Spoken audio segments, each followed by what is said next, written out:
ইচ্ছে পূরণে আপনাদের সবাইকে স্বাগত। আজ চিকেন পকোড়া বানিয়েছি।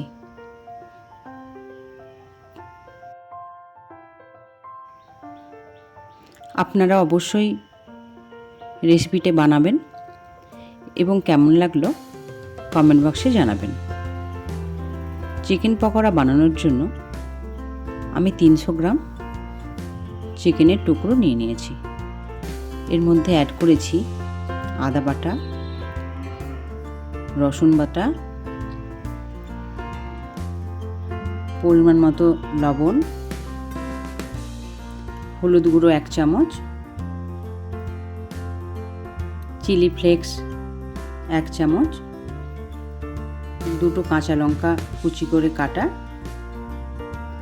চাট মশলা 1 চামচ ও কাশ্মীরি রেড চিলি পাউডার 1/2 চামচ, ভিনিগার 1 চামচ অ্যাড করলাম। সব কিছু ভালো করে মিশিয়ে নেব।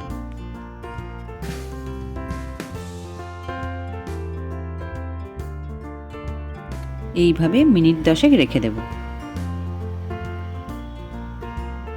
10 মিনিট পর একটা ডিম অ্যাড করে দিলাম।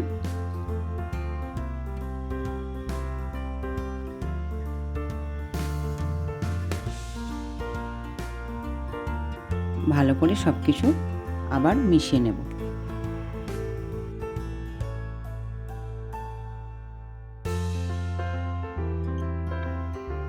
এরপর এর সঙ্গে দেব কর্নফ্লাওয়ার 2 চামচ ও বেসন 3 চামচ মতো।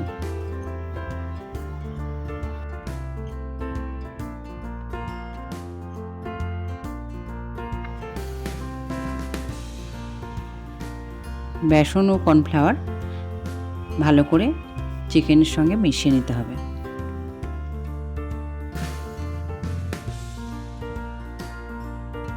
আবারও মিনিট 10 রেখে দেব।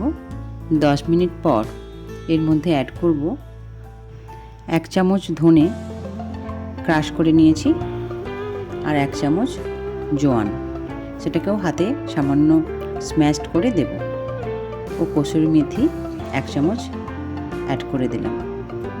এরপর সব কিছু ভালো করে মিশিয়ে নেব।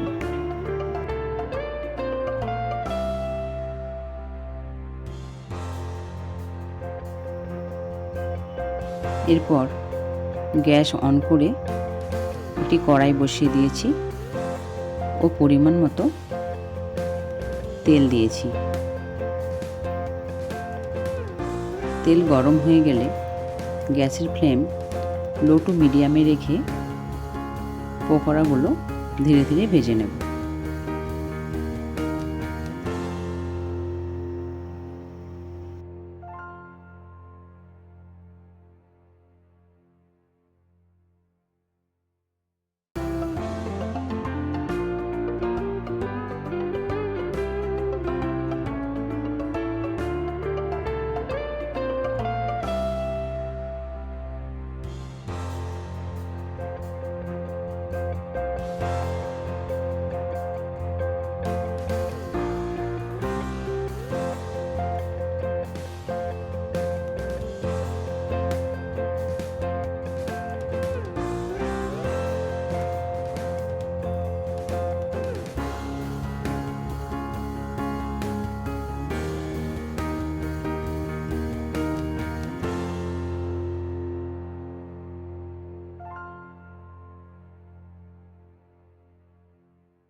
মনে রাখতে হবে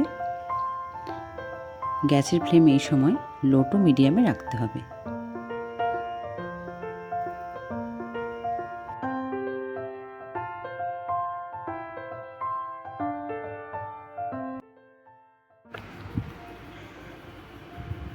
প্রথম স্টেপে ভাজা হয়ে গেছে। তেল ঝারিয়ে কড়াই থেকে তুলে নেব। যখন কড়াই থেকে এই অবস্থায় তেল ছেঁকে তুলে নেব তখন মনে রাখতে হবে গ্যাসের ফ্লেম হাই করে তুলতে হবে, তাহলে পকোড়ার মধ্যে তেলটা সম্পূর্ণ ঝরে যাবে। এই অবস্থায় আপনারা ঠান্ডা করে এয়ারটাইট কন্টেনারের মধ্যে ফ্রিজে রেখে পরে আবার ভেজে খেতে পারেন।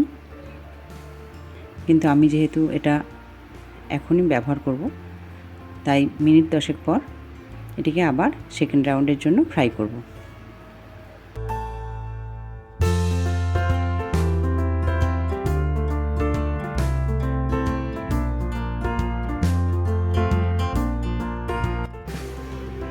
মিনিট 10 পর ফাইনাল ফ্রাই করার জন্য তেল গরম করে গ্যাসের ফ্লেম মিডিয়ামে রেখে ভাজা পকোড়াগুলো আবার একবার দিয়ে দেব ও লো টু মিডিয়াম ফ্লেমে ধীরে ধীরে নাড়াচাড়া করে ফ্রাই করে নেব।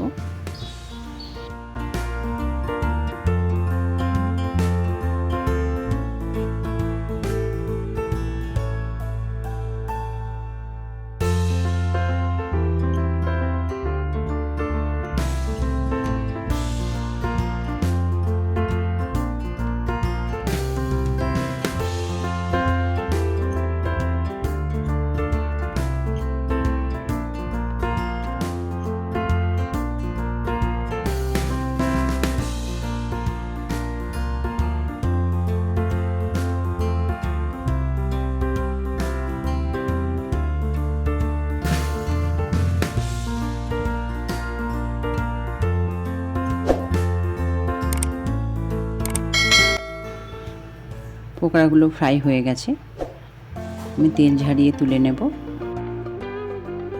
আবার মনে রাখতে হবে গ্যাসের ফ্লেম হাই রেখে পকোড়াগুলো তুলতে হবে, তাহলে পকোড়ার মধ্য থেকে তেল ম্যাক্সিমাম ঝরে যাবে।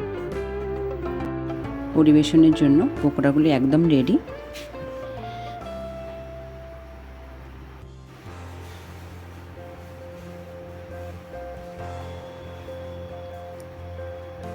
পেঁয়াজ ও টমেটো কেচাপের সাহায্যে আমি এটি পরিবেশন করেছি। আপনারা অবশ্যই বানাবেন, আশা করি ভালোই লাগবে। সম্পূর্ণ ভিডিওটি দেখার জন্য অসংখ্য ধন্যবাদ। ভালো থাকবেন, সুস্থ থাকবেন।